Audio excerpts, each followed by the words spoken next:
దినం మనం హెబ్రీ పత్రిక 12వ అధ్యాయము 4 నుంచి 11 వచనాలు ధ్యానించబోతున్నాము. హెబ్రీ పత్రిక 12వ అధ్యాయము 4 నుంచి 11 వచనాలు ధ్యానించుతున్నాము. సో ముందుగా భాగాన్ని చదువుకుందామండి. మీరు పాపముతో పోరాడుటలో రక్తము కారునంతగా ఇంకా దానిని ఎదిరింపలేదు, మరియు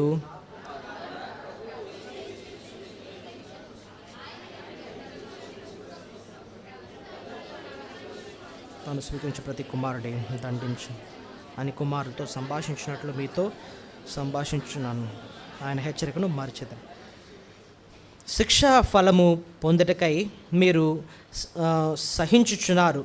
దేవుడు కుమారులుగా మిమ్మను చూచుచున్నాడు. తండ్రి శిక్షింపని కుమారుడెవడు? ఇందవచ్చును.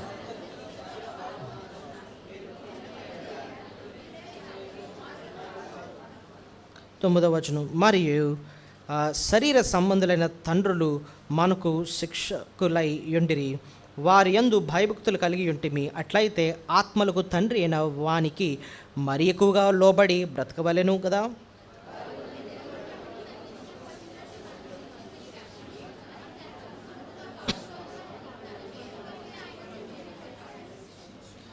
మరియు ప్రస్తుతమందు సమస్త శిక్షయు దుఃఖకరముగా కనబడనే కానీ సంతోషకరముగా కనబడదు. ఆయనను దాని యందు అభ్యాసము కలిగిన వారికి అది నీతి అను సమాధానకరమైన ఫలమిచ్చును. చాలు రైట్. ప్రభా, మీకు స్తోత్రాలు తండ్రి. ఈ భాగాన్ని మరి ధ్యానించుట్లో నీ సహాయం మాకు అనుగ్రహించండి. మాకు జ్ఞానం లేదు, నీ వాక్యాన్ని గ్రహించాలంటే నువ్వు మాకు సహాయం చేయాలి.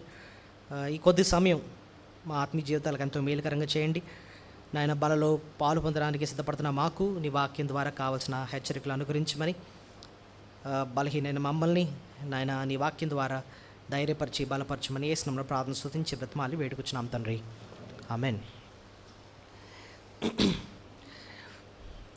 బైబిల్లో దేవుని గురించిన 2 గుణ లక్షణాలు ప్రస్ఫుటంగా కనపడుతూ ఉంటాయి. ఒకటి దేవుని యొక్క ప్రేమ గురించి ఎక్కువ కనపడుతూ ఉంటుంది. దేవుని ప్రేమ, ఆయన దయ, ఆయన మంచితనము, ఇలాంటి లక్షణాలన్నీ కనపడుతూ ఉంటాయి. ఇంకో కోణంలో మనం చూస్తూ ఉంటే దేవుని యొక్క కోపము, దేవుని యొక్క న్యాయము, ఆయన శిక్షించే లక్షణము, ఇవి కూడా కనపడుతూ ఉంటాయి. ఓకే, దేవుని ప్రేమను గురించి మనం అర్థం చేసుకునేటప్పుడు ఆ లక్షణమే మనల్ని ఏం చేయాలంటే దేవునికి ఇంకా దగ్గర అయిపోయేటట్టు చేయాలి. కానీ దేవుని కోపము, ఆయన ఉగ్రత ఇలాంటివి చూస్తున్నప్పుడు అండి, పాపం నుంచి దూరానికి అంటే పాపం నుంచి దూరం అయ్యేటట్టు మనల్ని చేయాలి.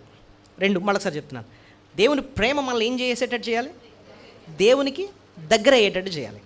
మరి ఆయన కోపము పాపం నుంచి దూరం అయ్యేటట్టు చేయాలన్నమాట. అయితే ఈ 2 లక్షణాలు మనం ఇక్కడ చూస్తూ ఉంటాం బైబిల్లో.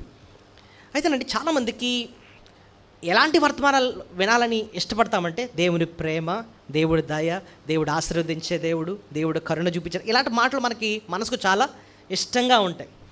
కానీ ఆ సత్యాలు ఎంత అవసరమో దేవుని కోపం, ఆయన న్యాయము, ఆయన నీతి, ఆయన క్రమశిక్షణ, ఈ విషయాలు కూడా మనం అర్థం చేసుకోవడం అంతే ప్రాముఖ్యం అన్నమాట. అంతేనండి. సో బైబిల్ని సంపూర్తిగా మనం అర్థం చేసుకోవాలి. ఆ బ్యాలెన్స్ మనం అర్థం చేసుకోవాలన్నమాట. సరే, ఈ వర్తమానం చెప్పకముందు ఒక 2 పదాలు మీ ముందు పెడతాను. ఆ రెండిట్లకి అర్థం ఏంటో మీరు నాకు చెప్పాలి. శిక్ష, క్రమశిక్షణ, ఈ రెండిట్లకి తేడా ఏంటండి? శిక్ష, క్రమశిక్షణ. శిక్ష ఎవరు విధిస్తారు? దోషుల్ని ఏం చేస్తారు? శిక్షిస్తారు కదండి. దేవుడు కూడా పాపులను శిక్షించే దేవుడు. ఆ శిక్షకి ఏది సిద్ధంగా ఉంచాడు? నిత్య నరకాగ్నిగుండాన్ని సిద్ధపరిచాడు అన్నమాట. సో పాపానికి వచ్చే జీతంగా శిక్షను విధిస్తాడు ఆయన. ఓకే, అది శిక్ష అంటే. మరి క్రమశిక్షణ అంటే క్రమశిక్షణ. ఆ పదం ఎప్పుడు వాడతాం? దేవుడే ఆయన బిడ్డలైన వారిని, ఎవరినైతే ఆయన రక్షించుకున్నాడో, ఆయన బిడ్డలుగా చేర్చుకున్నాడో వాళ్ళని శిక్షించడు, కానీ క్రమశిక్షణ నేర్పిస్తాడు, క్రమశిక్షణలో పెడతాడనమాట. అర్థమవుతుందా డిఫరెన్స్ మీకు? యేసుక్రీస్తున్నంత వరకు ఏ శిక్షా విధి లేదు, కాండమ్నేషన్ అయితే లేదు, నరకం అయితే లేదు, కానీ క్రమశిక్షణలో మాత్రం ఆయన పెడతాడు. సో ఇదిను మనం నేర్చుకునే భాగం ఏంటంటే దేవుని యొక్క క్రమశిక్షణ. ఏంటండి? క్రమశిక్షణ. మనమే మన బిడ్డల్ని ఎలా పెడతాం? క్రమశిక్షణలో పెట్టడానికి ఇష్టపడతాం. మనం ఎలా పెడతాడు? ఉంటానంటూ ఊరుకోం. మనం సరిగ్గా బట్టలు వేసుకోకపోతున్నా, సరిగ్గా నోటుకు వచ్చినట్టు మాట్లాడుతున్నా, వాడిని క్రమంలో పెట్టాలండి, వీడు క్రమం లేడండి అంటాం. ప్రేమతోనే వాడిని క్రమశిక్షణలో పెడతాం.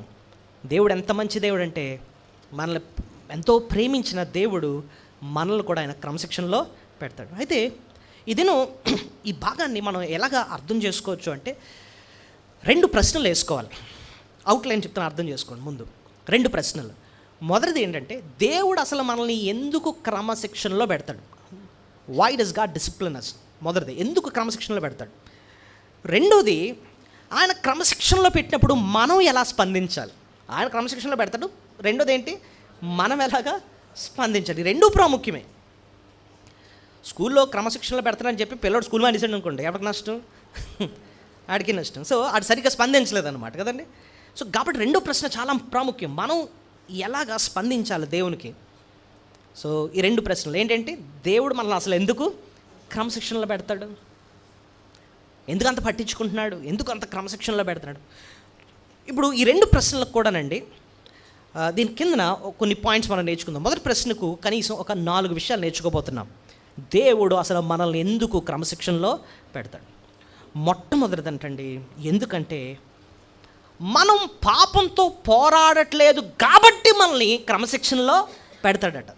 మనం అంటండి పాపంతో ఏం చేయట్లేదు, పోరాడట్లేదు కాబట్టే మనల్ని క్రమశిక్షణలో పెడతాడు. ఇది ఎలా చెప్పారండి అంటే, మీరే 4వ వచనం చూడండి, చదవండి. 12వ అధ్యాయము 4వ వచనం.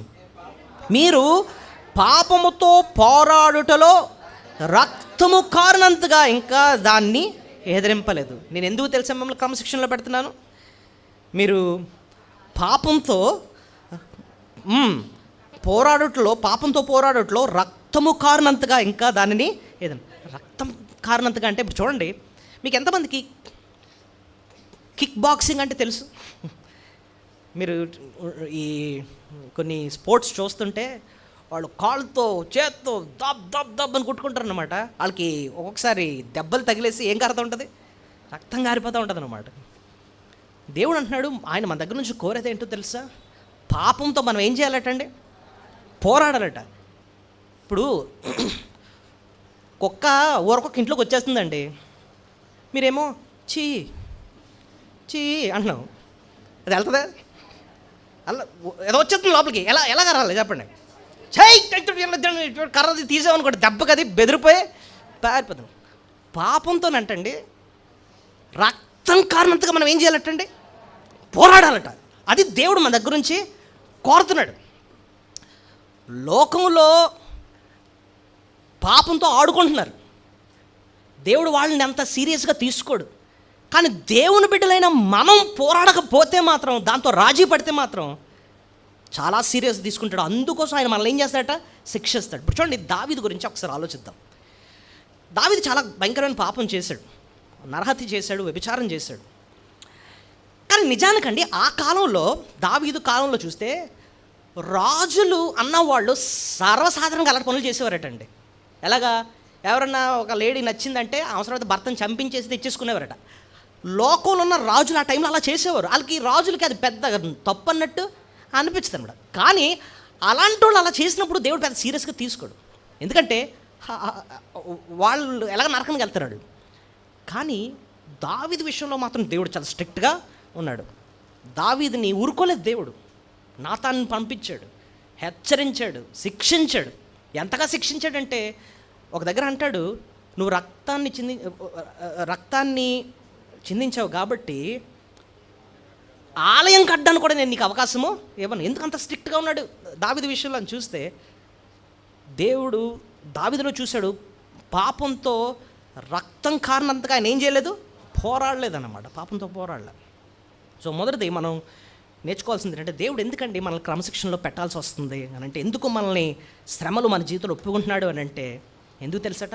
మొదటిది, మనం ఏం చేయట్లేదట, పాపాన్ని రక్తం కారణంతగా ఏం చేయట్లేదు, మనం పోరాడలేదు. అది మొదటికి కారణం.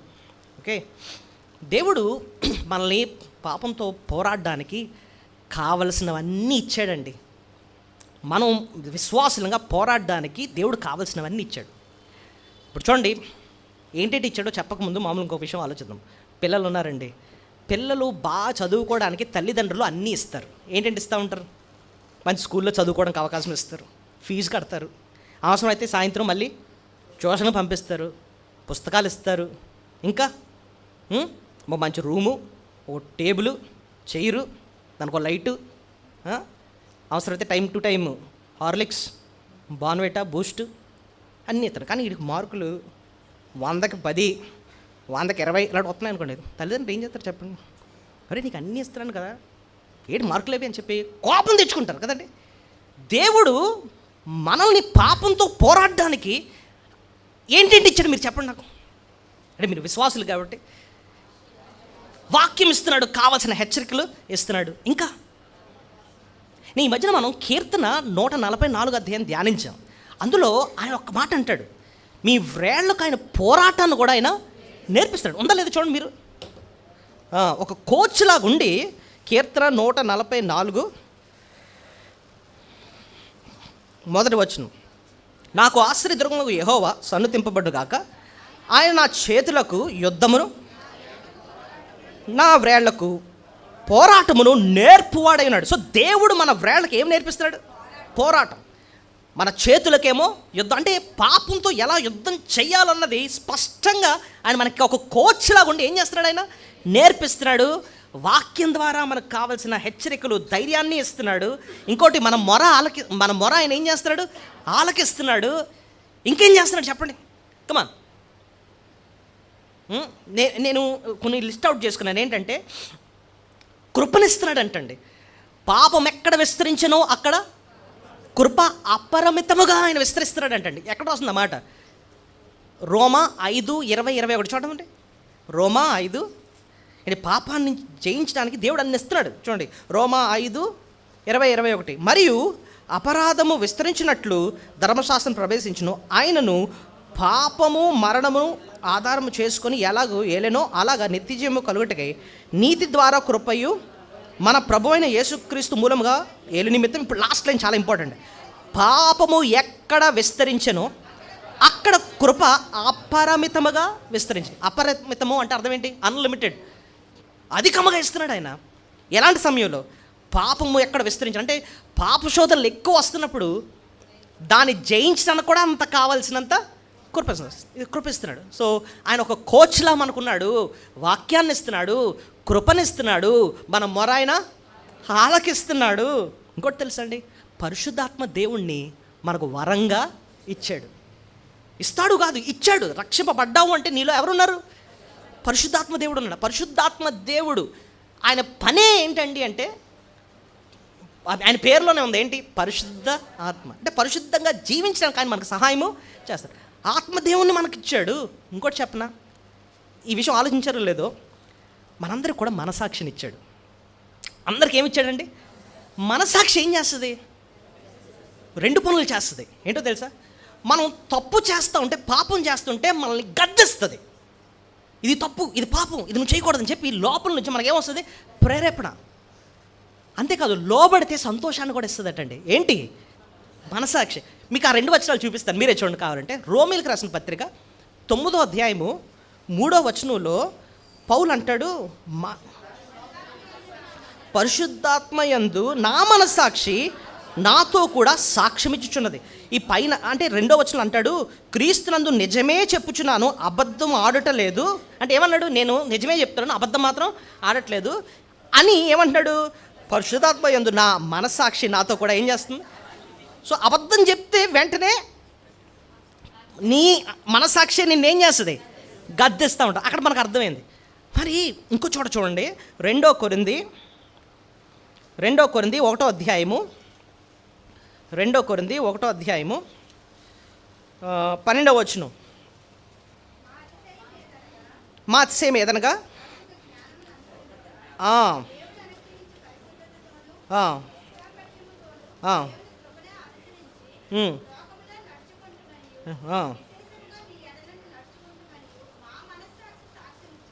చూడండి, దేవునికంటండి వాళ్ళు ఇష్టకరంగా జీవిస్తున్నారండి.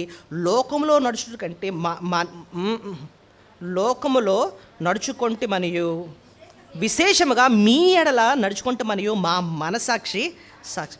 వాళ్ళంట దేవుని అనుసరించి నడుస్తున్నారని చెప్పి వాళ్ళ మనసాక్షి వాళ్ళకి ఏం చేస్తుందట? సాక్ష్యం. సో మనసాక్షి దేవుడు మనలో పెట్టాడు. పాపం చేసినా అదేం చేస్తుందట? గద్దిస్తూ ఉంటుంది. దేవునికి నువ్వు లోబడుతున్నావు అని చెప్పి కూడా మనల్ని ఏం చేస్తూ ఉంటుంది? ఒక రకంగా అభినందిస్తూ ఉంటుంది లోపల నుంచి. అవును, ఇది నువ్వు చేస్తుంది రైటే, ఎంతో సంతోషాన్ని ఇస్తూ ఉంటుంది అంటండి. సో ఇవన్నీ దేవుడు ఎందుకు ఇచ్చాడు చెప్పండి? వాక్యం ఇస్తాడు, మనసాక్షి ఇచ్చాడు, పరిశుద్ధాత్మ ఇచ్చాడు, కృపనిచ్చాడు, మన మొరాలకి ఇస్తాడు. ఇవన్నీ దేనికి ఇచ్చింది? ఆయన ఒకటే కోరుతాడు, మనము ఈ లోకంలో పాపంతో ఏం చేయాలట? పోరాడాలన్న ఉద్దేశంతో పెట్టాడు. మరి అది లేకుండానండి లోకంతోనూ రాజీ అయిపోయి పాపం విషయంలో శరీరం ఇచ్చే ఈ ప్రేరేపణలకు లోనైపోయి ఇష్టానుసారంగా ఉంటున్నాం అనుకోండి, దేవుడు ఏం చేస్తాడు చెప్పండి? ఆయన ఊరుకుంటాడా? ఆయన శిక్షిస్తాడు, క్రమశిక్షణలో పెడతాడు. ఆ మాట చెప్పండి. శిక్ష ఏమో ఎవరికి? రక్షింపబడనోళ్ళకి ఏంటి? శిక్ష. మనకైతే శిక్ష లేదు, యేసుక్రీస్తున్న వారికి ఏ శిక్ష లేదు. కానీ మన విషయంలో మాత్రం దేవుడు ఏం పెడతాడు చెప్పండి? అది తప్పించుకోవాలంటేనండి మనకు పాపశోధనలో ఇస్తున్న ఈ శరీరాన్ని మనం అదుపులో పెట్టాలన్నమాట. మనం దాంతో ఏం చేయాలి? పోరాడాలన్నమాట. పౌలు భక్తుడు ఒక దగ్గర అంటాడు, శరీరాన్ని అంట నలగొట్టాడట. చూడండి ఎక్కడ రాస్తుందో చూడండి. 1 కొరింథీ 9వ అధ్యాయం, 1 కొరింథీ 9వ అధ్యాయము 26వ వచనం.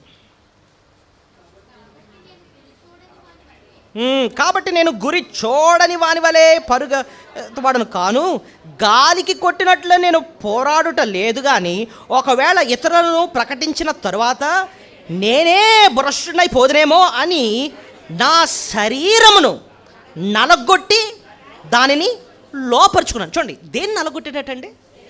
ఎందుకు?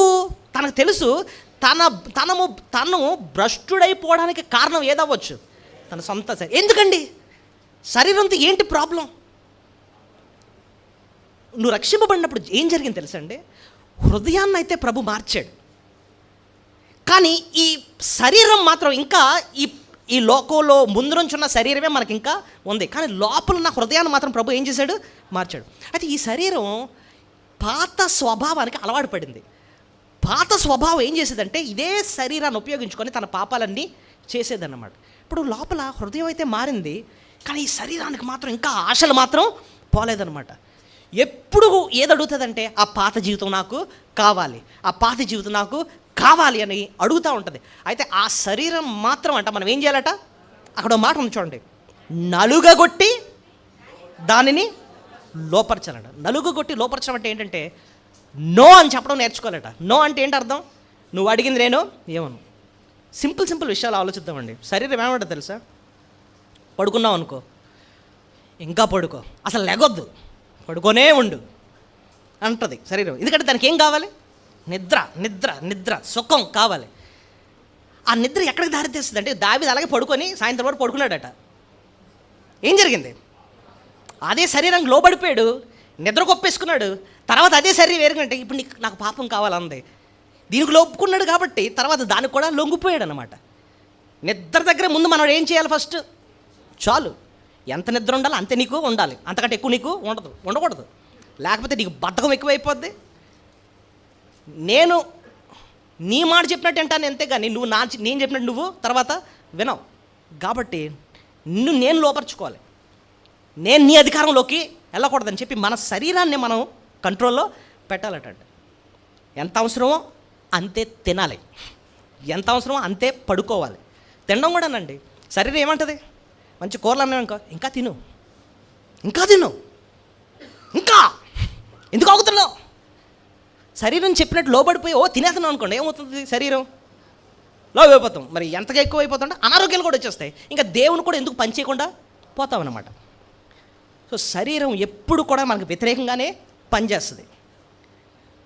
దాన్ని ఎలా కంట్రోల్ చేయాలో అర్థం చేయించడానికి పౌలు భక్తుడు ఇక్కడ ఒక ఎగ్జాంపుల్ చెప్పాడు. ఎవరంటే పరుగు పందెంలో పాలు పొందేవాడు. చూడండి ఎక్కడ రాస్తుందో ఎక్కడ 24 మొదటి కొరింది మనం మొదటి కొరింది 9వ అధ్యాయం 24వ వచనంలో ఉన్నాం.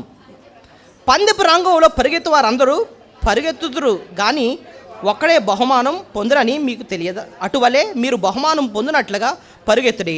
మరియు పందెమందు పోరాడు ప్రతివాడు అన్ని విషయములు యందు మితముగా ఆ మాట అర్థం చేసుకోండి. పందెపు రంగంలో ఉన్నవాడండి అన్ని విషయంలో ఎలా ఉంటాడట? మితము అంటే అర్థం ఏంటండి? మితం. ఇంగ్లీష్లో సెల్ఫ్ కంట్రోల్ అంటారన్నమాట. ఇప్పుడు ఒలింపిక్స్లో నువ్వు పరిగెట్టాలి. ఒలింపిక్స్ మొన్న అయింది కదండి. అందులో నువ్వు దేశం పక్షాన వెళ్ళి వాళ్ళకి పోటీగా పరిగెట్టాలి. నువ్వు అలా పరిగెట్టేవాడు ముందు నుంచి ఎలా ఉంటాడు చెప్పండి? మనం చూస్తే అర్థమైపోద్ది.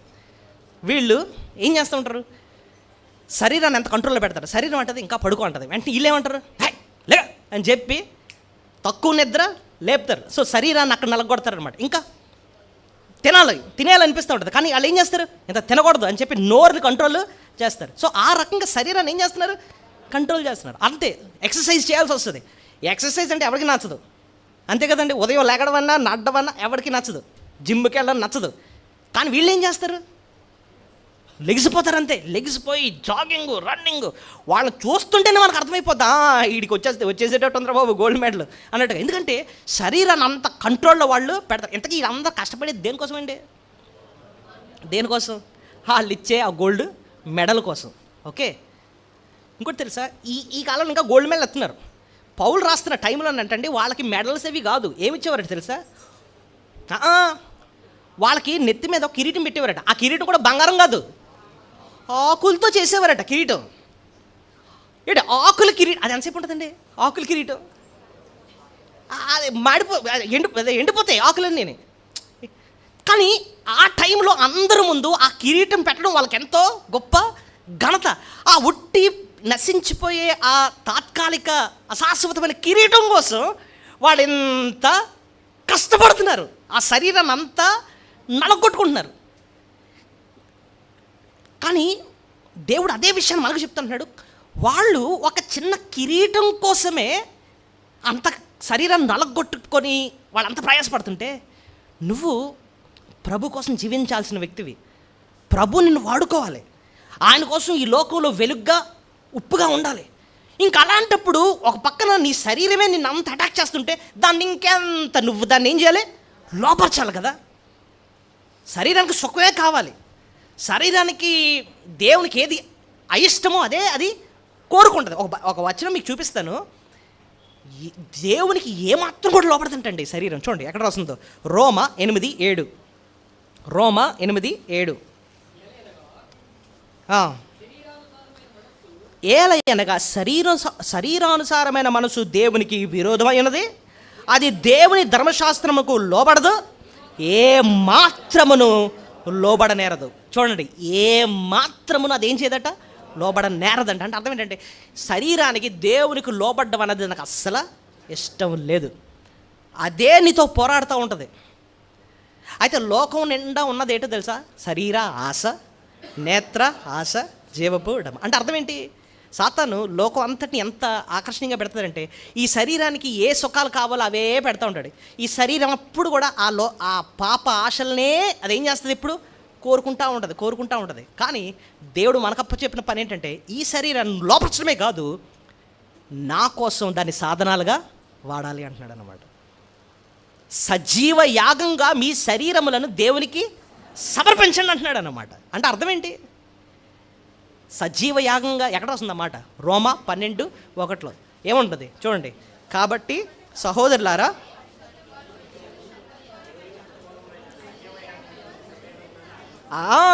మీ శరీరములను ఆయనకు సమర్పించుకోండి. ఎలాగట? సజీవ యాగం. దీన్ని అర్థం చేయించడానికి మీకు ఒక విషయం చెప్తాను. బలిచ్చేటప్పుడట ఒక గొర్రెనో మేకనో ఈడ్చుకొని తీసుకొస్తారు. ఆ గొర్రె ఎప్పుడు కూడా ఇష్టంగా రాదు, ఆ మేక ఎప్పుడు కూడా ఇష్టంగా రాదు. లాక్కొచ్చిన వాళ్ళు ఎలా తీసుకొస్తారు? దాన్ని లాక్కొని తీసుకొని వస్తారు. తీసుకొచ్చి దాన్ని బలిపీఠం మీద పడుకోబెడతారు. పడుకోబెట్టినా అది తిన్నగా ఉండదు కాబట్టి దాన్ని ఏం చేస్తారో తెలుసా? ఆ బలిపీఠం పైన 4 కొమ్ములు ఉంటాయంట. 1 2 3 4 కొమ్ములు. ఆ కొమ్ములకి దాన్ని తాడుతో ఏం చేస్తారు? గట్టిగా కట్టేస్తారు, కదలకుండా దాన్ని కడతారనమాట. ఎందుకంటే ఈ మేక ఇష్టంగా దశల దేవునికి బలి అయిపోవడానికి ఇష్టపడుతుంది. దాన్ని బలవంతంగా తీసుకొచ్చి పెట్టి కట్టి ఇప్పుడు బలి ఇవ్వాలన్నమాట. సేమ్ అలాగే ఈ శరీరం కూడా దేవునికి లోబడడానికి అస్సలు అది ఇష్టపడదు.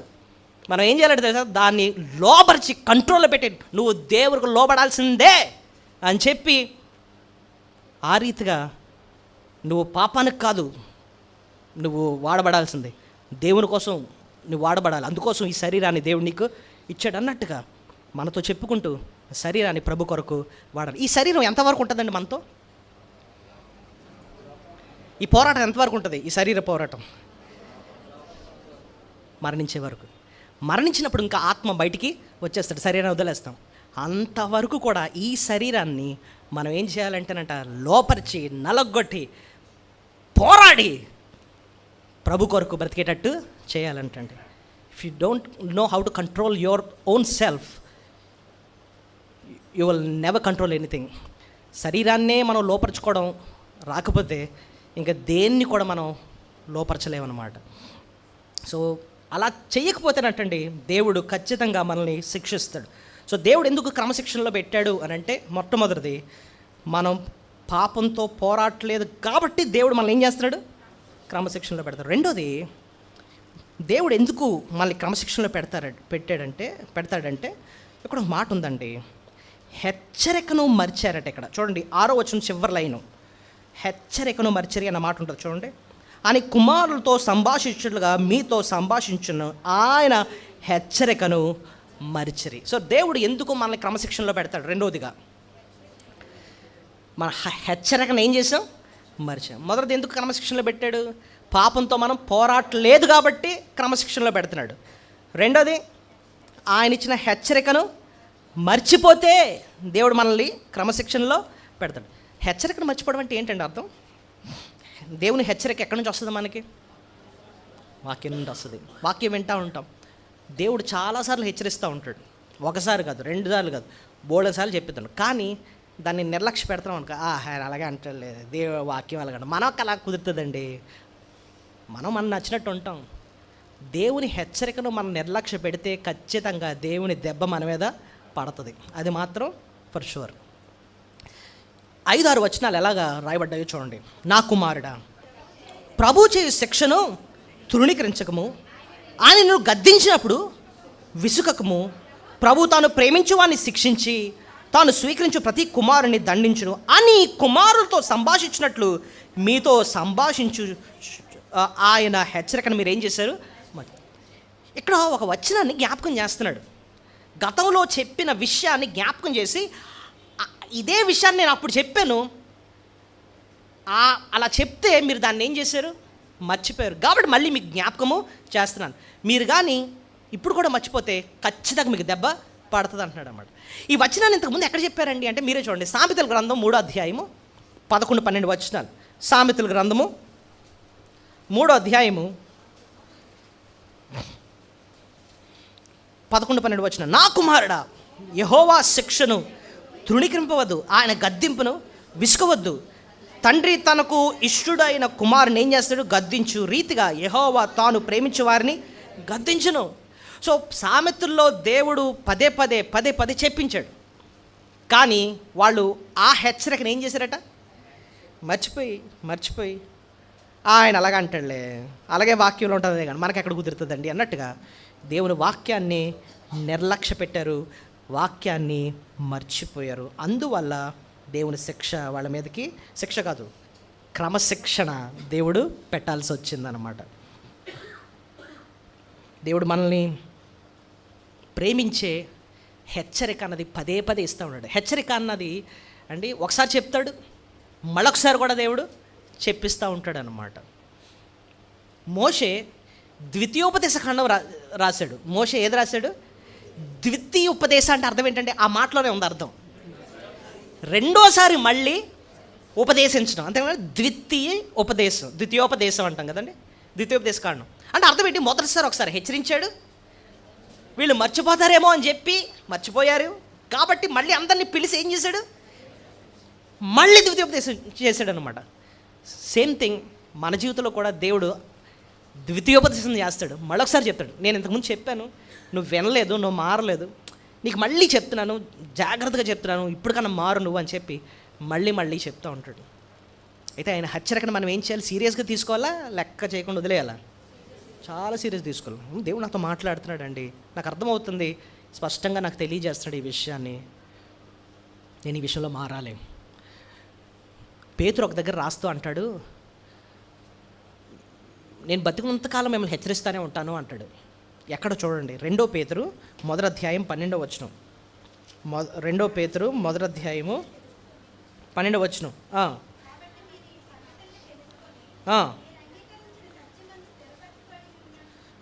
కాబట్టి మీరు ఈ సంగతులను తెలుసుకొని మీరు అంగీకరించిన సత్యమందు స్థిరపరచబడి ఉన్నను వీటిని గురించి ఎల్లప్పుడూ మీకు జ్ఞాపకము చేయుటకు సిద్ధముగా ఉన్నాను.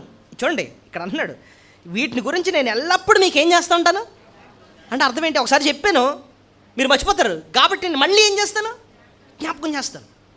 సో దేవుని సేవకుడి యొక్క పని ఏంటి చెప్పండి? చెప్పిన విషయాన్నే మళ్ళీ ఏం చేయాలి? జ్ఞాపకం చేయాలి. ఇదిగో ఇంతకుముందు ఈ వాక్యం విన్నాం కదా, మనం దేవుడు ఎలాగా లోబడమని చెప్తున్నాడు, మనం లోబట్లే, మళ్ళీ ఒకసారి ఏం చేయాలి? జ్ఞాపకం చేయాలి, మళ్ళీ జ్ఞాపకం చేయాలి, మళ్ళీ జ్ఞాపకం. ఒకసారి మనం అనుకుంటూ ఉంటామండి, పాస్టర్ గారు ఎప్పుడు కొత్త మెసేజ్ చెప్పాలండి అనుకుంటాం. కాదు, దేవుడు ఒక్కొక్కసారి కొత్త మెసేజ్ ఇస్తాడు, లేకపోతే చెప్పిందే మళ్ళీ ఒకసారి ఏం చేస్తాడు? జ్ఞాపకం చేస్తాడు అనమాట. ఎందుకు అలా జ్ఞాపకం చేయాలి? లోబట్టలేదు కాబట్టి దేవుడు మళ్ళీ మనకు జ్ఞాపకము చేస్తాడు. అయితే ఆ హెచ్చరికను మనం నిర్లక్ష్యం చేస్తే మాత్రం, మరిచితే మాత్రం క్రమశిక్షణలో పెడతాడు దేవుడు. వాక్యాన్ని అంటండి హృదయంలో పెట్టుకుంటే మనం ఎంత అంటే జీవితంలో ఎంత మార్పు వస్తుందో ఒక వచనం మనకు చాలా ఉపయోగపడుతుంది. చూడండి, కీర్తన 37 31. వారు దేవుని ధర్మశాస్త్రమును వారి హృదయంలో ఉన్నది, వారి అడుగులు జారవు. వాక్యం హృదయంలో పెట్టుకుంటే మేలేంటంట? వాళ్ళ అడుగులు జారవంటే అర్థం ఏంటి? తొట్టిల్లరు, పాపలో పాడరు అన్నమాట. కాబట్టి వాక్యాన్ని వినాలి, ఇంకా మర్చిపోకూడదు. అందుకోసం అంటున్నాడు, మీ హెచ్చరికను ఏం చేశారు? మర్చిరి అంటాడు. మర్చిపోకుండా ఉండాలంటే ఏం చేయాలండి? వాక్యాన్ని మర్చిపోకుండా ఉండాలంటే సాధారణంగా మీరు ఏం చేస్తారు? ఏదైనా విషయం మర్చిపోకుండా ఉండాలి అంటే ఏం చేస్తూ ఉంటాం? కొన్ని బైబిల్ సంగతి పక్కన పెట్టండి, మామూలు వేరే విషయాలు. ఇది మర్చిపోకుండా ఉండాలంటే ఏం చేస్తూ ఉంటాం? రాసుకుంటాం ఎక్కడన్నా. ఇంకేం చేస్తూ ఉంటాం చెప్పండి? డిస్కస్ చేసుకుంటాం. చూడండి, ఒక మెసేజ్ విన్నామండి, మధ్యాహ్నం కూర్చొని ఇంట్లోనే భోజనం చేస్తున్నప్పుడు భార్య భర్తలు బిడ్డలు ఉన్నారు. నువ్వేం నేర్చుకున్నానా వాక్యం అని చెప్పి అడిగారు. లేకపోతే భార్య ఆమె నేర్చుకున్న విషయం చెప్తే భర్త గారు ఆమె జ్ఞాపకం. సో వాక్యాన్ని డిస్కస్ చేస్తాం. దానివల్ల ఏమవుతుంది చెప్పండి? మెల్లిమెల్లిగా మనసులో అది స్థిరపడి అది గుర్తుండిపోద్ది అనమాట. అర్థమైందా మీకు? అజాగ్రత్తగా ఉంటే ఏం జరుగుతుందండి? పక్షిలా వస్తాడట ఒకడు, ఎవరు? సాతాను వచ్చి ఒక విత్తనాన్ని ఎత్తుకుపోయినట్టు వాక్యాన్ని ఎత్తుకుపోతాడు. విలువైనది చాలా జాగ్రత్తగా మనం దాచుకోవాలి. వాక్యం విలువైందా కాదా చెప్పండి? విలువైంది. మన జీవితాలు మార్చేది ఏంటి? దేవుని వాక్యమే కదా. దొంగోడు మన ఇంటికి వచ్చాడు అనుకోండి, విలువైనవి దొంగలిస్తాడా, లేకపోతే చీపురు కట్ట, లేకపోతే డోర్ కట్టను, కిందన కాలు తుడుచుకుంటాం కదా, ఏంటిది ఫుట్ మ్యాట్, కాల తీసుకునే కర్ర, ఇలాంటివన్నీ తీసుకెళ్ళిపోతాడా? ఏంటి తీసుకెళ్తారు చెప్పండి దొంగోడు వస్తే? కాన్ బంగారం, నీ దగ్గర ఉన్నాయి డైమండ్స్, అన్నీ దాచావు లోపల జాగ్రత్తగా, అది తీసుకెళ్తాడా లేకపోతే నీ చెప్పులు తీసుకెళ్తాడా? విలువైన పట్టుపోతాడు. పాయింట్ అది, అంతేనా? నీ జీవితంలో మేలిమి బంగారం కంటే గోర తగ్గింది. ఏంటో తెలుసా? దేవుని మంచి వాక్యం విన్నాం, కీర్తన 126 మంచి విషయాలు విన్నాం. ఇప్పుడు హెబ్రీ పత్రిక మంచి విషయాలు విన్నాం. బయటికి వెళ్ళిన తర్వాత కాసు కూర్చుంటాడు ఎవడు? అతను. నిజమేనండి, నవ్వులాట కాదు. బైబిల్లో దేవుడే చెప్పాడు. త్రోవ పక్కన పడ్డాయట, లోపలికి వెళ్ళలేదు వాక్యం, వెళ్ళనివ్వలేదు నువ్వు. ఈ లోపల ఏం చేశాడు? వచ్చాడు పక్షలా వచ్చి నీకు తెలియకుండానే వెళ్ళిపోయి మొత్తం వాక్యం. ఒక గడతర ఫోన్, బాబు ఏ వాక్యం విన్నావంటే ఎవరండి అంటావు. ఏమి అంటే వెళ్ళిపోయింది అప్పుడే.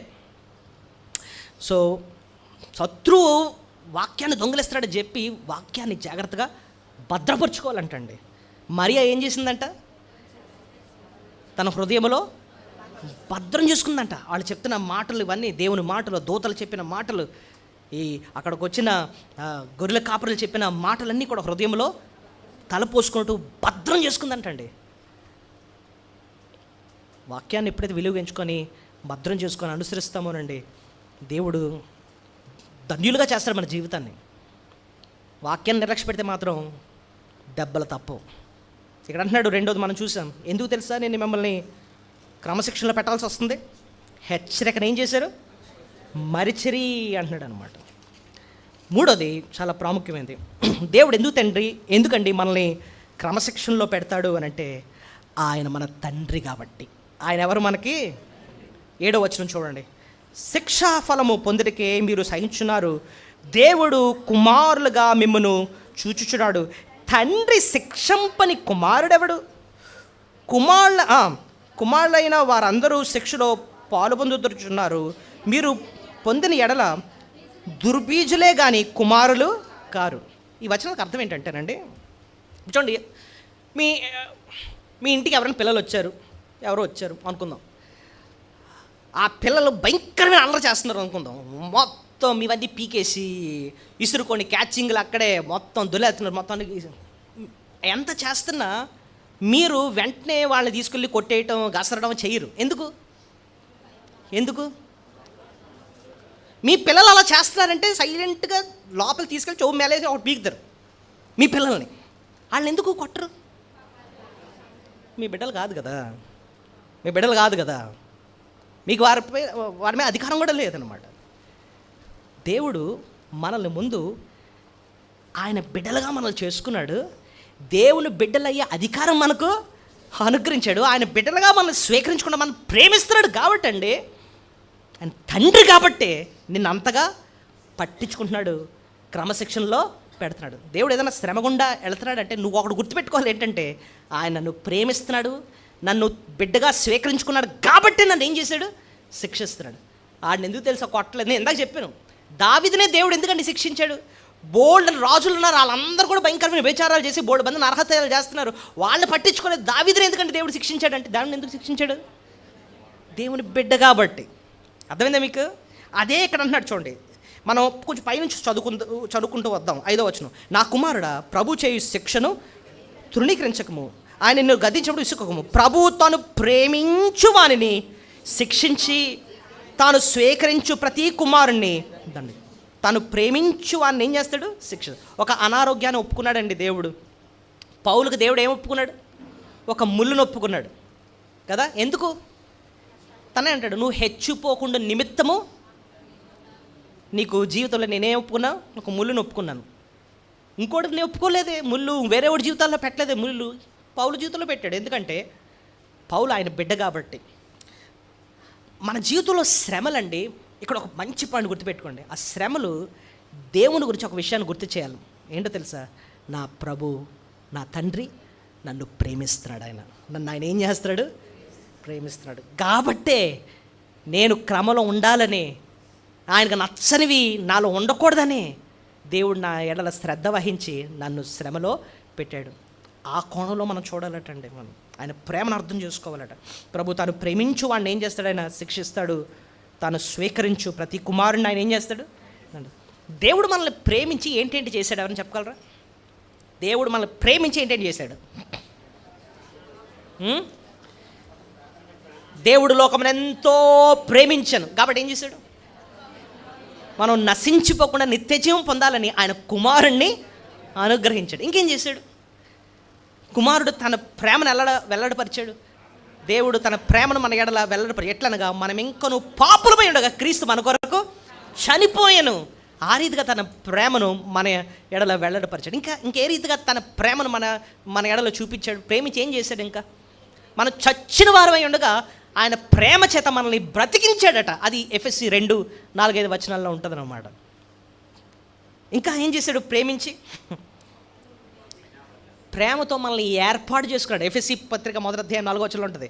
ప్రేమ చేత ఆయన మిమ్మల్ని ఏర్పరచుకొనేను అంటాడు. నన్ను పరలోకంలో ఉండాలని, ఆయన ముందు ఉండాలని ఏర్పాటు చేసుకున్నాడట.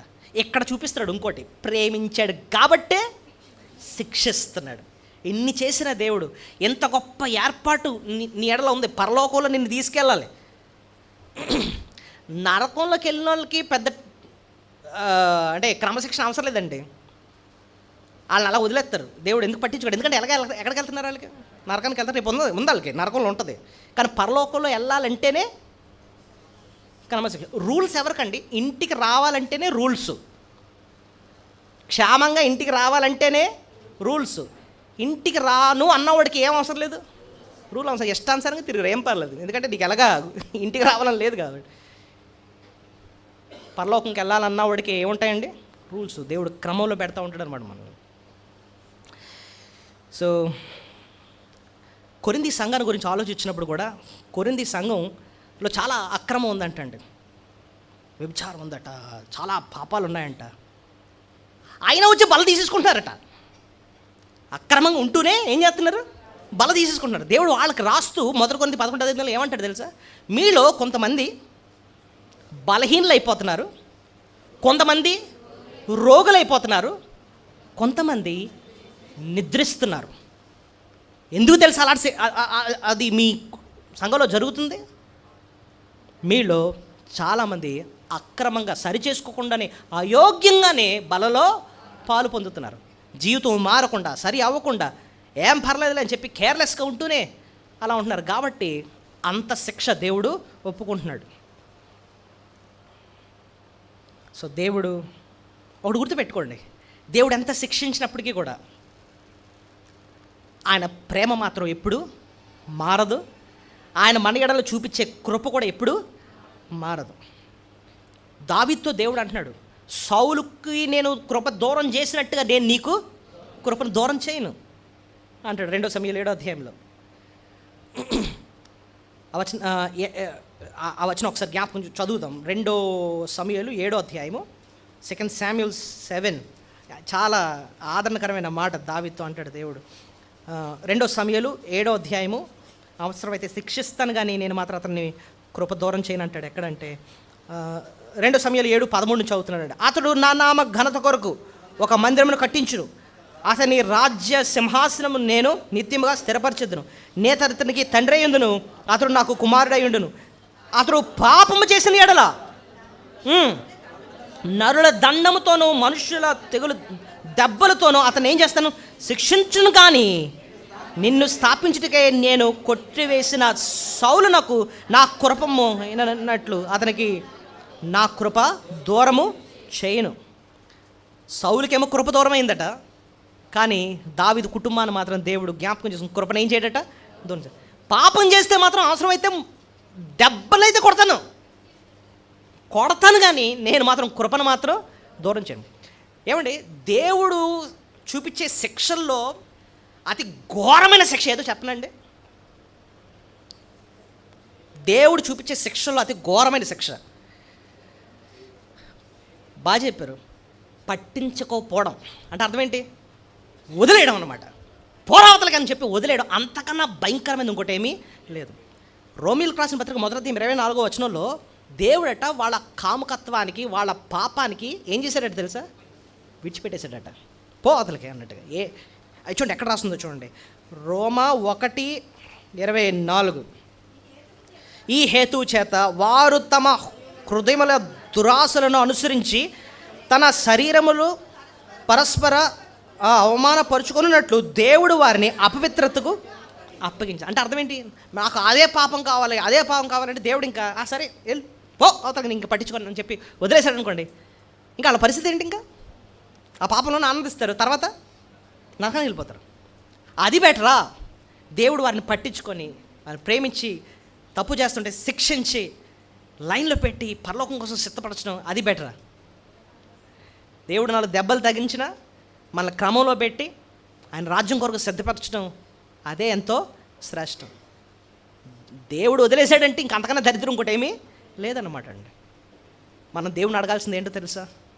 నన్ను విడిచిపెట్టొద్దు తండ్రి, నన్ను కొట్టినా సరే నన్ను లైన్లోనే పెట్టు, నేను నీ దగ్గర ఉండడమే, నీ క్రమశిక్షణలో ఉండడమే నాకు ఎంతో శ్రేష్టం. ఆ మాటలు మనం మామూలుగా మాట్లాడుతున్నాం, కానీ హృదయపూర్వకంగా మనం అనగలిగితేనండి ఒక విశ్వాసి అనగలడు అలాంటి మాట. సో దేవుడు ఎందుకండి మనల్ని క్రమశిక్షణలో పెడతా ఉంటాడు? మొదటిది ఏం నేర్చుకున్నాం? పాపంతో పోరాటలేదు కాబట్టి క్రమశిక్షణలో పెడుతున్నాడు. రెండోది, హెచ్చరికను మరిచారు కాబట్టి క్రమశిక్షణలో పెడుతున్నాడు. మూడోది, ఆయన మన ప్రేమించే తండ్రి కాబట్టి మనల్ని క్రమశిక్షణలో పెడుతున్నాడు. నాలుగోదండి, మనలోనంట ఫలం పొందాలని, ఫలం రావాలని, మార్పు రావాలని దేవుడు మన క్రమంలో పెడతాడు. అది కూడా ఇక్కడే రాసుంటో చూడండి. హెబ్రీ పత్రిక 12వ అధ్యాయము శిక్షా ఫలం అన్న మాట ఉంటుంది. ఎక్కడంటే 7వ వచనం ప్రారంభంలో అనుకుంటా. ఆ లైన్ కావాలి మనకి. 7వ వచనం మొదటి లైన్ ఏమని చూడండి, శిక్షా ఫలము పొందుటకే మీరు సహించున్నారు. సో మనలో ఆ శిక్ష వల్ల, క్రమశిక్షణ వల్ల ఏం వస్తుంది? మనకి ఫలం వస్తుంది, ఫలం వస్తుంది. ఇంకా ఆ ఫలం గురించి కొంచెం కిందకి వెళితే 10వ వచనంలో కూడా ఉంటుంది చూడండి. వారు కొన్ని దినం మట్టుకు తమ కష్టము వచ్చినట్లు మనలను శిక్షించరు, కానీ మనము తన పరిశుద్ధతలో పాలు పొందవలనని మన మేలు కొరకే ఆయన శిక్షించుచున్నాడు. వైట్ దేవుడు మన జీవితంలో శ్రమ పెట్టి క్రమశిక్షణలో పెట్టాడు అని అంటే మనలో ఏం జరుగుతుందో తెలుసా అండి? మేలు జరుగుతుంది, మేలు జరుగుతుంది. ఆ మేలు అంటే ఏంటంటే నీతి ఫలం అన్న మాట ఉంటుంది చూడండి 11వ వచనంలో. ఇంకా మరియు ప్రస్తుతమందు సమస్త శిక్షయు దుఃఖకరముగా కనబడను కానీ సంతోషకరముగా కనబడదు, అయినను దాని యందు అభ్యాసము కలిగిన వారికి అది నీతి అను సమాధానకరమైన ఫలం ఇచ్చును. నీతి ఫలం ఇస్తుందట. నీతి ఫలం అంటే అర్థం ఏంటి? మనలో పాపం పోయి నీతిగా బతుకుతాం. ఎప్పుడు? ఆయన క్రమశిక్షణలో పడిన తర్వాత, ఆయన 4 దెబ్బలు తగిలేటప్పటికి లైన్లో పడిపోతాం అన్నమాట. మనలో దేవునికి చూపించిన అవిధేయత పోద్ది. 7వ వచనంలో శిక్షా ఫలం అంటున్నాడు. 10వ వచనంలో చూస్తే పరిశుద్ధతలో పాలు పొందుతాం అంటున్నాడు. 11వ వచనంలో ఏమో నీతి అను సమాధానకరమైన ఫలం వస్తుంది అంటున్నాడు అనమాట. సో శ్రమల వల్ల, కష్టం వల్ల మన జీవితంలో ఎంతో మార్పు వస్తుంది. అలా మార్పు రావాలని చెప్పి దేవుడు మనల్ని శిక్షిస్తూ ఉంటాడు, క్రమశిక్షణలో పెడతా ఉంటాడు అనమాట. 11వ వచనం చదువుతున్నప్పుడు మనకి ఒక పాట గుర్తు రావాలండి. ఎవరైనా గెస్ట్ చేయగలరా ఏం పాట? భలే చెప్పారు. అంతా నా మేలికైన పాటలో ఆఖరి వచనం ఒకటి ఉంది. ఏంటది ఆ పాట? ప్రస్తుతం అంతా దుఃఖకరంగా కనపడుతుంది, అభ్యసించిన నీతి సమాధానం ఫలంగా వస్తుంది అని అంటుంది. అది ఈ వచనం నుంచి రాశారనమాట. అర్థమవుతుంది మీకు? సో ఇక్కడ అన్నాడు, ప్రస్తుతమేమో ఆ దేవుడు శ్రమ పెట్టినప్పుడు ఏమో ఒక ఫెయిల్యూర్ ఒప్పుకున్నాడేమో, దేవుడు ఒక నష్టాన్ని ఒప్పుకున్నాడేమో, ఒక అనారోగ్య పరిస్థితి ఒప్పుకున్నాడేమో, ఒక్కొక్కసారి దేవుడు ఆలస్యం ఒప్పుకున్నాడేమో. నీకు అది దుఃఖకరంగానే ఉంటుంది. ఏంట్రా ఈ శ్రమ, ఏంటి ఈ కష్టం, ఎంతకాలం అని చెప్పి ఆ కష్టంలోనే అలాగ వెళ్తూ ఉంటాం. కానీ కొంతకాలాన్ని కట్టండి, దాని యందు అభ్యాసము కలిగిన వారికి అది బయటికి ఏం తీసుకొస్తుందంటే నీతి అను సమాధానకరమైన ఫలం ఇస్తుందంటండి. దేవుడు శ్రమను ఒప్పుకున్నప్పుడు అందులో ఎంతో మేలు ఉంటుంది. ఆ పక్క పేజీలోనండి మనం చూస్తే 1 పేతురు 4:1 కూడా 4:2 శరీర విషయములో శ్రమ పడినవాడు శరీరమందు జీవించు మిగిలిన కాలము ఇక మీదట మనుజాసులను అనుసరించి నడుచుకొనక దేవుని ఇష్టానుసారముగానే నడుచుకొనున్నట్లు పాపముతో జోలి ఇక నేమియూ లేక యుండును.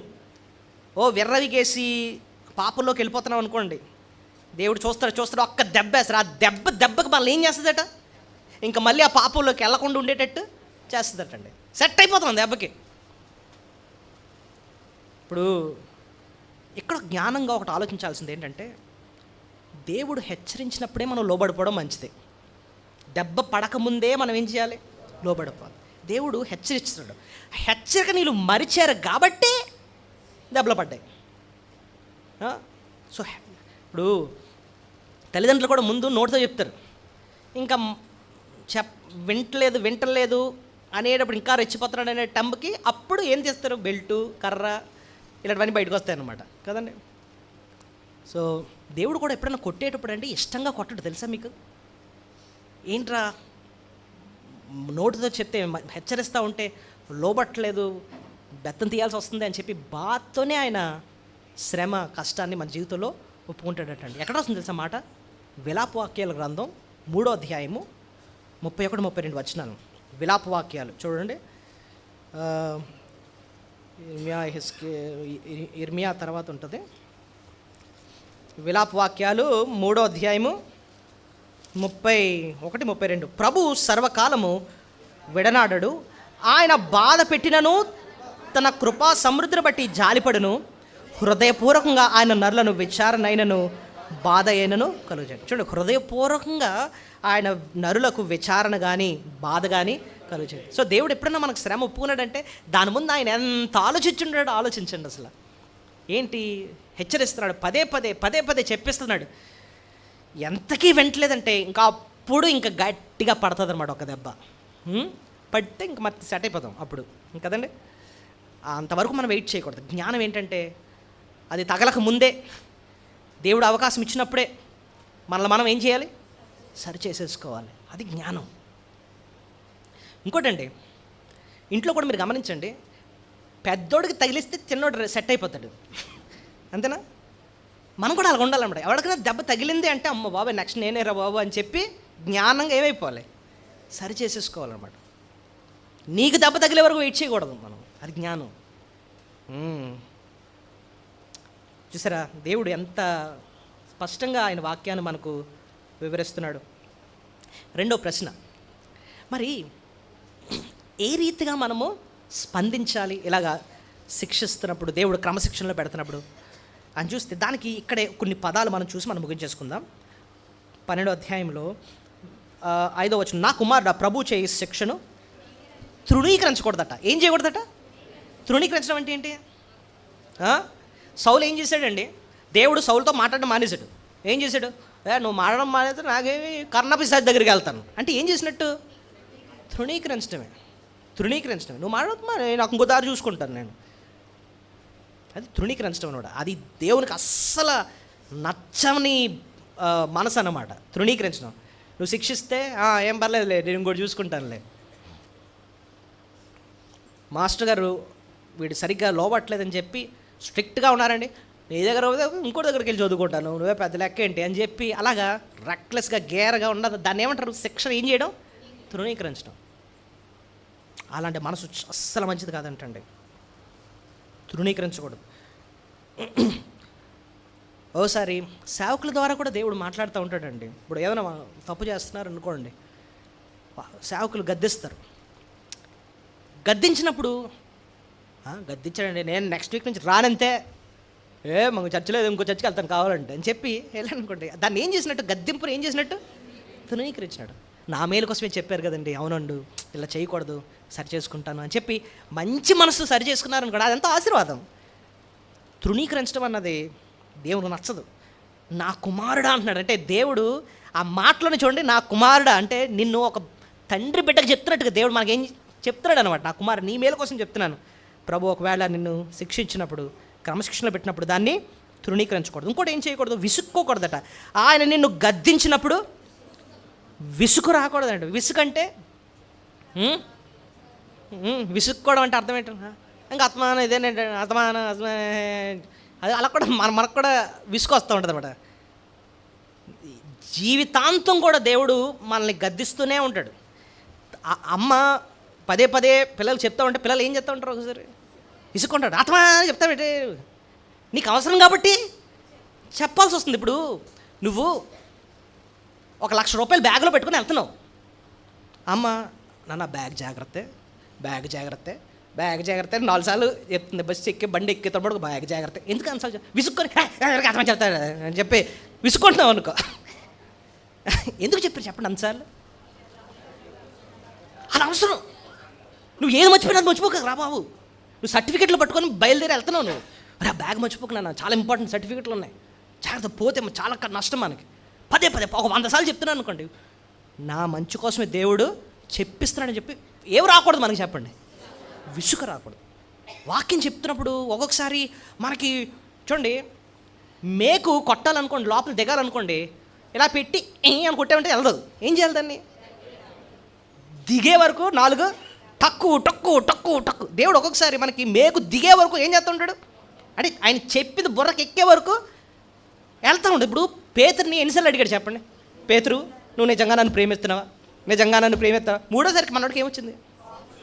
విసుకొచ్చింది అనమాట. విసుకంటే అదే కోపమే. మరి దేవుడు అదే వద్దంటున్నాడు.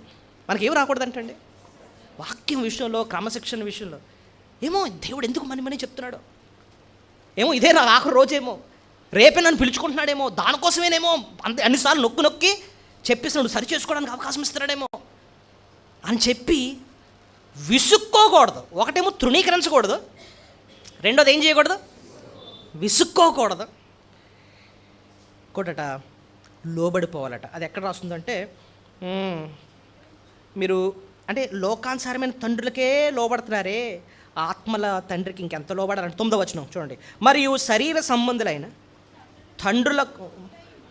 తండ్రులు మనకు శిక్షకులై ఉండిరి, వారి యందు భయభక్తులు కలిగి ఉంటిమి. అట్లయితే ఆత్మలకు తండ్రి అయిన వానికి మరి ఎక్కువగా లోబడి బ్రతకలేను కదా. లోకానుసారమైన తండ్రికి నువ్వు అంత భయపడి లోబడతావే, ఆ తండ్రినిచ్చిన పరలోకపు తండ్రి, నీ ఆత్మకు తండ్రి, నీ ఆత్మను రక్షించి పరలోకానికి తీసుకెళ్ళి ఆ తండ్రి, నిన్ను క్రమంలో పెట్టి నిన్ను భక్తిలో స్థిరపించి నీతి మార్గంలో నడిపిస్తున్న ఆ తండ్రికి ఇంకెంత నువ్వేం చేయాలి? లోబడాలి కదా. తృణీకరించొద్దు, విసుక్కోవద్దు, ఇష్టంగా ఆయనకి నువ్వేం చేయాలి? లోబడాలి. అలా లోబడితేనండి మనం ఆయన క్రమంలో ఉంటాము. దేవుడు మనల్ని ఎంత ఆశీర్వదిస్తాడంటేనండి, మనం కీర్తన 126వ అధ్యాయంలో మనం చూసాం. ఆయన కన్నీళ్ళు విడుచుచు విత్తువాడటండి సంతోష గానములతో పరను మోసుకొని పోతాడు. మరి నీ జీవితంలో అంత సంతోషం నిండాలి అంటే ఆయన క్రమశిక్షణ ఇస్తున్నప్పుడు ఏడ్చుతూ పశ్చాత్తాపడి ఆయన విసుక్కోకుండా, తిరుగుబడకుండా ఏం చేయాలి? ఆయనకి లోబడిపోవాలి. దేవుడు నిన్ను సంతోషంతో నింపుతాడు, నీ నోట నిండా నా ఉంచుతాడు, ఆనంద గానములతో నిన్ను తృప్తిపరుస్తాడు. దేవుడు అట్టి కృప నీకు దయచేయను గాక. దయచేసి అందరూ మోకరించండి.